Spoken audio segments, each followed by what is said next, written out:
Alors Eric, aujourd'hui on vous accueille pour une conférence sur les NMO ici au Val-Benoît. On a envie de vous demander, mais c'est quoi l'innovation managériale? Ah, c'est tout simple. L'innovation, ça consiste à faire quelque chose de nouveau. On peut avoir de l'innovation produit, on peut avoir de l'innovation service, l'innovation de procédé. Ici, on fait de l'innovation dans le management. Est-ce que l'innovation managériale convient à une entreprise en particulier ou à un type d'entreprise en particulier? Non, toutes les entreprises peuvent se lancer dans de l'innovation managériale. Qu'elles soient petites, qu'elles soient grandes, qu'elles soient dans un secteur ou dans un autre, ça ne change rien. Est-ce que tu aurais trois conseils à donner à un entrepreneur qui veut se lancer dans l'innovation managériale? Trois conseils. Le premier, c'est d'y croire. Le deuxième, c'est de voir en lui ce qui bloque pour le débloquer. Et le troisième, c'est d'y aller. Alors justement, y aller, pourquoi y aller? Ah, pour plein de choses, pour la performance de son entreprise, pour la performance de ses collaborateurs, pour éviter de gaspiller ce qu'on appelle les richesses humaines, où on perd énormément de compétences qui restent sur le parking des entreprises. Donc rien que pour ça, ça vaut la peine d'y aller.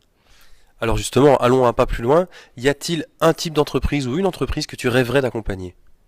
Non, il y a toutes les entreprises, pour moi, elles sont bonnes à accompagner, qu'elles soient petites, qu'elles soient grandes. Je cherche pas à avoir des logos spécialement en plus sur ma carte de visite.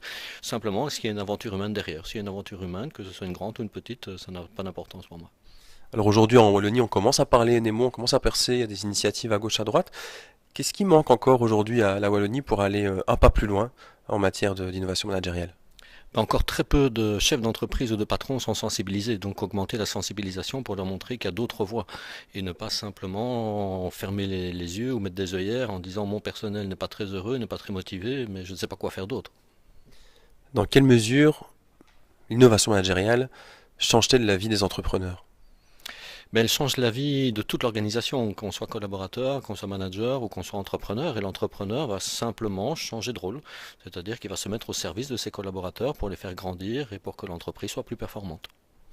Alors on aime les images, hein, parfois ça aide à se représenter les choses et puis ça rend créatif aussi. Si tu devais coller un animal à l'innovation managériale, lequel serait-il?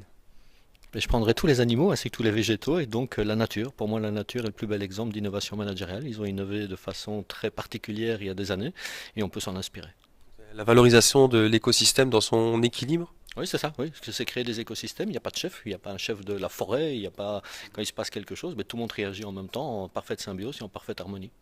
Alors on est encore début d'année, bon les vœux c'est fini, mais une résolution quand même pour 2017. En faire plus, y aller plus vite. Merci beaucoup. Merci.